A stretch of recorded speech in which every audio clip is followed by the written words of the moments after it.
Paano ba kami?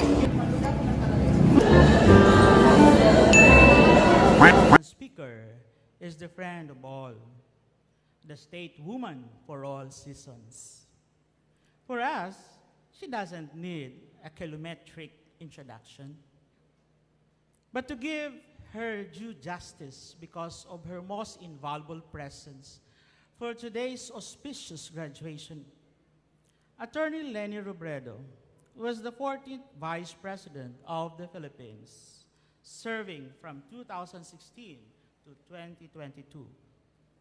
During her term, she reinvented the Vice President's office into an advocacy-centered organization through a flagship poverty alleviation program that thrived on the private-public partnerships. Angat Buhay, which means uplifting lives, brought much-needed interventions on education, health, nutrition, and food security, rural development, women empowerment, housing, and resettlement. The kind of leadership she has long believed in, ethical, empowering, efficient, and inclusive, was further highlighted during the height of the pandemic, when she and her office stood at the forefront of COVID response operations. Attorney Leni's work in politics was heavily inspired by her years as a human rights lawyer.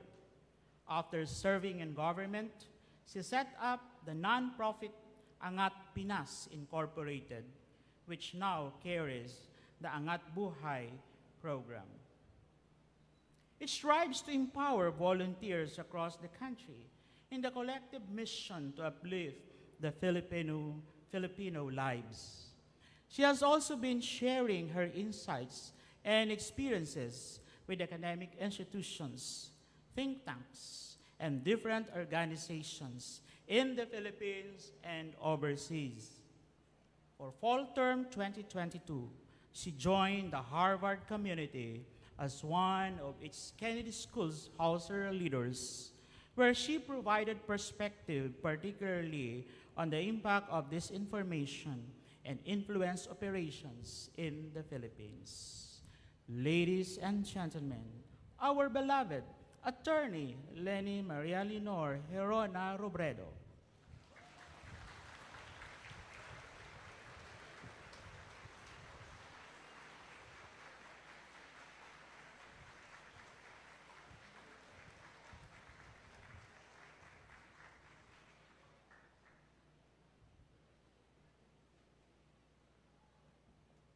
Thank you very much. Kindly take your seats.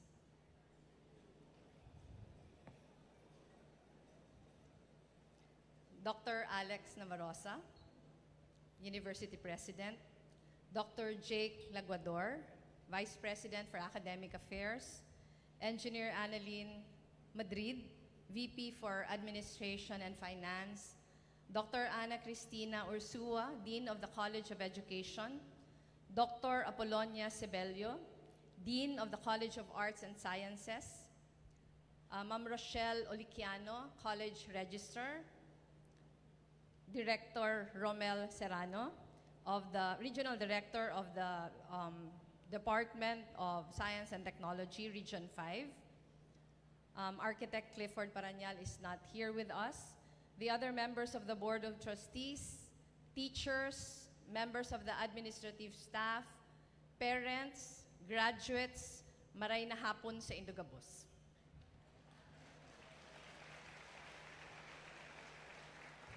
Over the years, we have witnessed how Biscast has constantly sought to reinvent itself, evolving with the times in pursuit of its mandate to provide quality technological education to the Bicolano youth. From its modest beginnings as a school of arts and trade, Biscast has grown into an institution of repute, holding its own as the only state college for applied sciences and technology in the country. Today, Biscast is home to some of our region's best graduates. Graduates like you, who embody this school's values of excellence, integrity, competence, and adaptability. The latter is especially true for your batch, as one that had to navigate the changes and challenges brought on by the pandemic.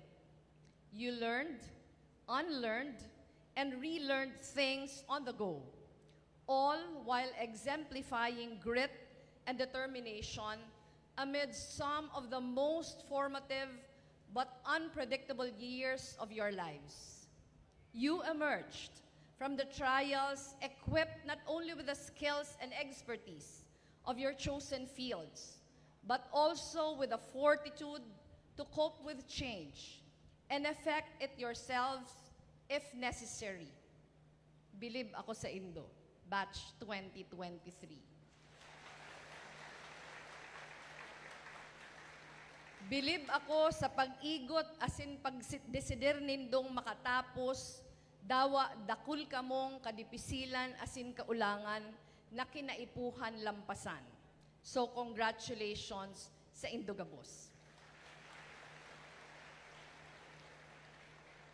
But while today's milestone is a cause for celebration, it is also a call to reflect on the paths that await you in the new chapters that lay ahead.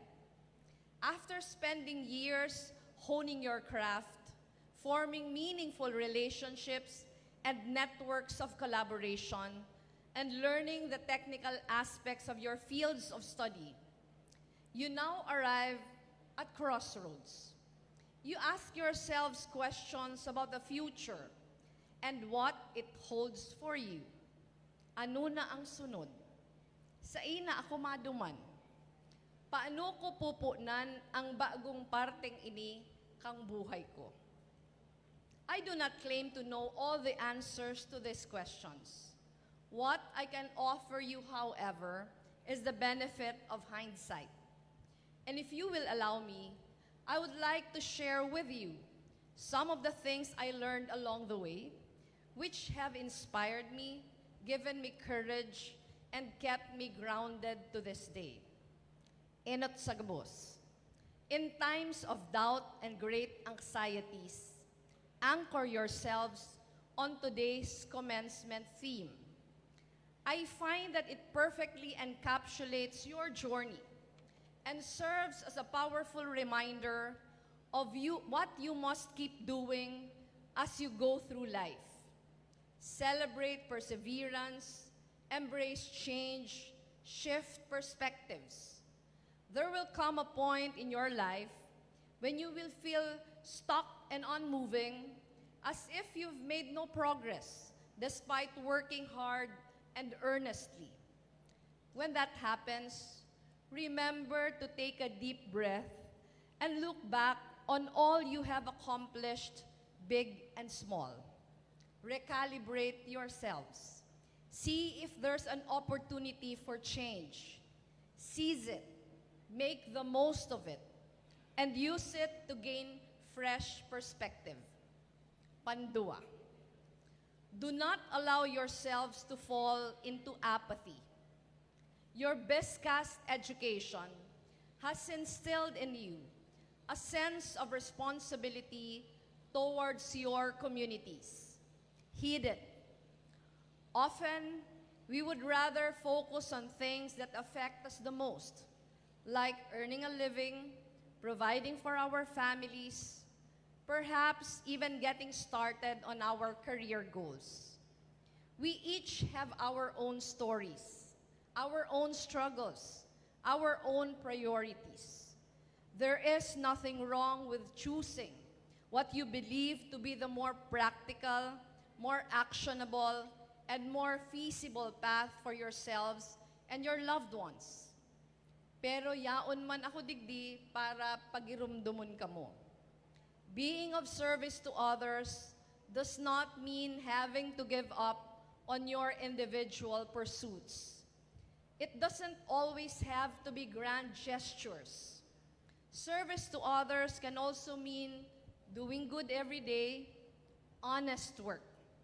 It can mean going the extra mile for your future students, clients, and endeavors.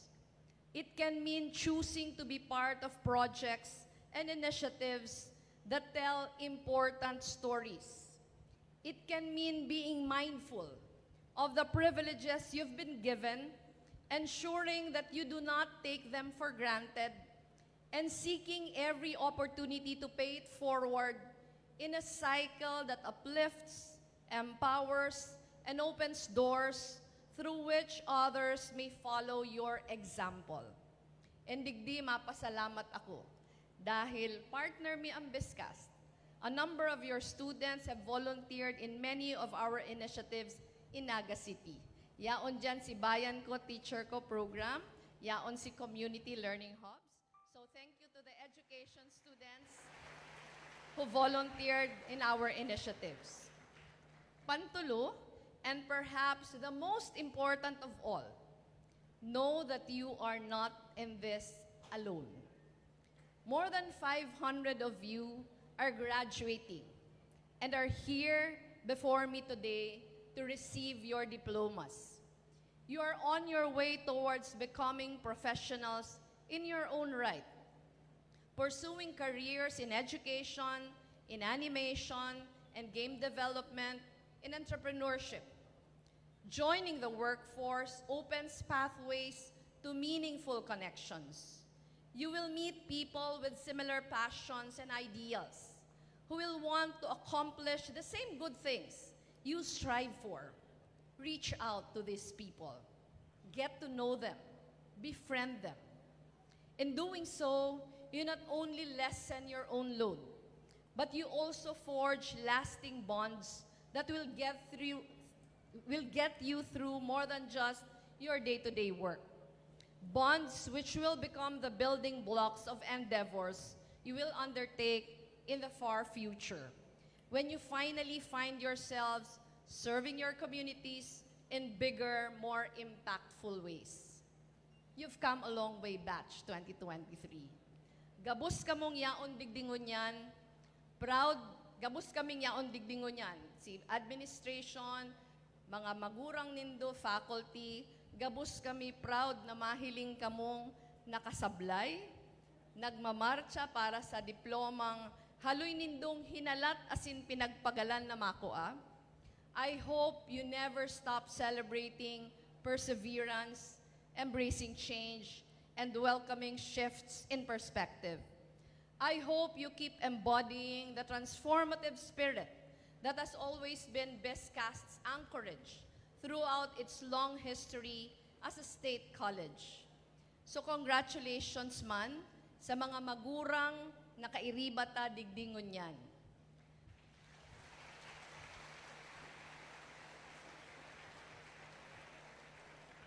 Ako sa rukman na ina, aram kong maray kung guraano ka-importante para sa Indogabos ang okasyon na ini.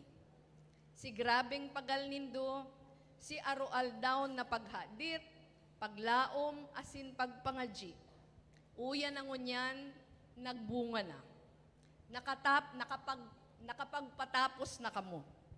Masdan an sa indong mga aki, asin i-enjoy nindo ang aldaw na ini dahil ini para man sa indo. And to our graduates, cherish this milestone and celebrate it with the people who have supported you along the way. Trust in your abilities, embrace new opportunities, and face the future with confidence. We all look forward to witnessing your continued success.